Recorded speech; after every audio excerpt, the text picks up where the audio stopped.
Mus. People think the hardest word to say is no. But for some people, the hardest part happens long before the word is ever spoken. It begins quietly. A message arrives. A request. Nothing dramatic. Nothing urgent.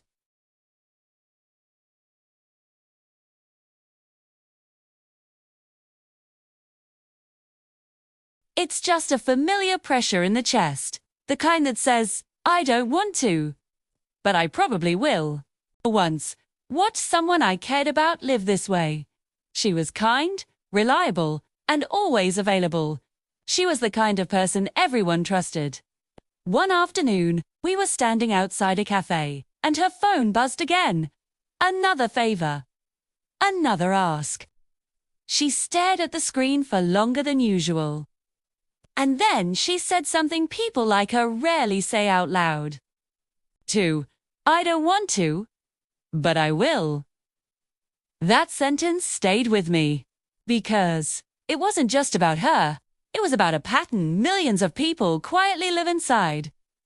This isn't a story about kindness, it's a story about why saying no can feel unsafe, even when nothing bad is actually happening.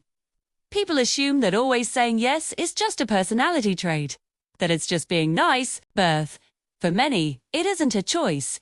It's a reflex. It's a survival response that was shaped long before adulthood.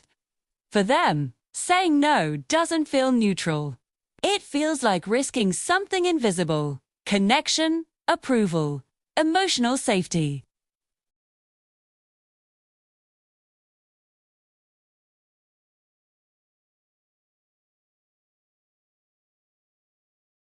In childhood, those moments where approval felt warm and disapproval felt cold, where being easy, helpful, and agreeable meant fewer problems.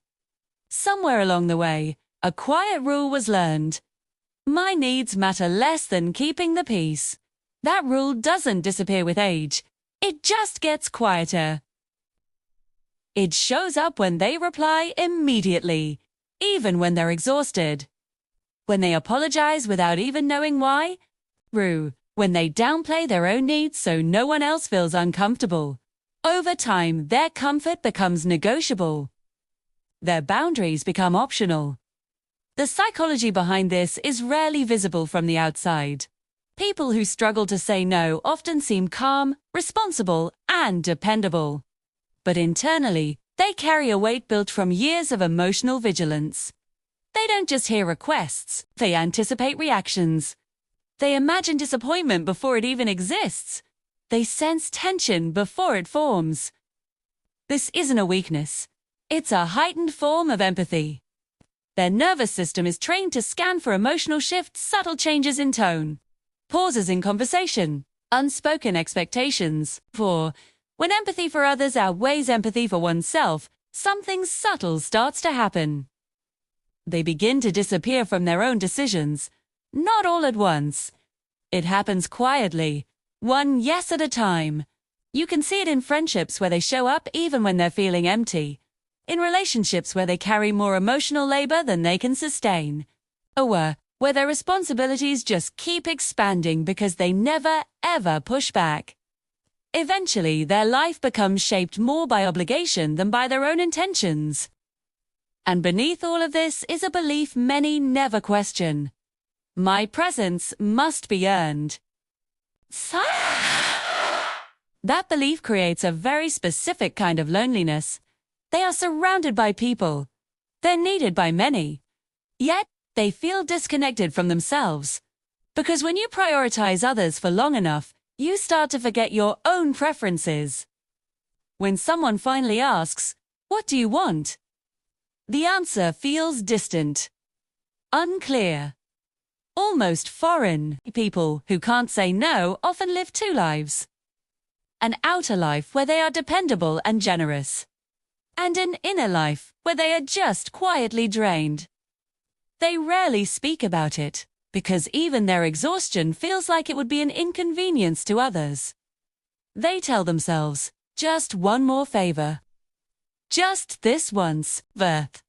But the discomfort of saying no always feels heavier than the cost of saying yes. until it isn't. Until exhaustion arrives in a form that rest can't fix. Not physical tiredness, but emotional erosion. A slow wearing down caused by hundreds of small self-betrayals. And here's the part most people don't realize. Someone who can say no often feels responsible for everyone's emotional comfort. They chat. Setting boundaries equals conflict. That their honesty will equal loss. These fears aren't logical. They're learned. The brain remembers what once kept you safe, even when it no longer serves you. And yet, something quietly shifts when a person finally says no for the first time. Their voice might shake.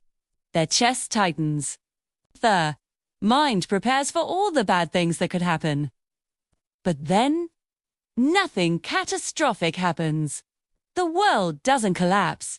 The relationship doesn't just vanish. And inside, something softens. It's not confidence. Not yet. It's relief. With each small no, they reclaim a piece of themselves. They begin to feel present in their own life again.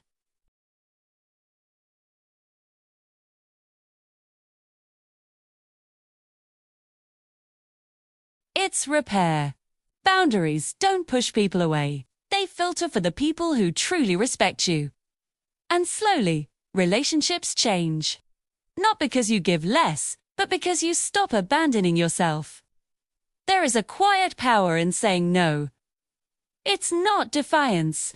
It's alignment. 2. It's the realization that your energy is finite. That your needs are valid. That your presence has value beyond your usefulness.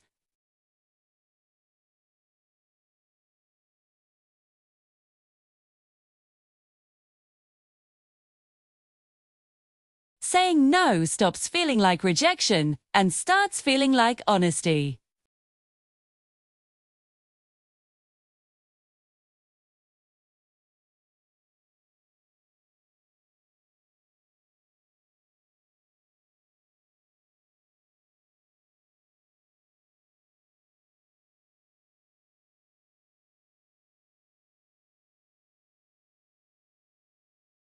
Thanks for watching.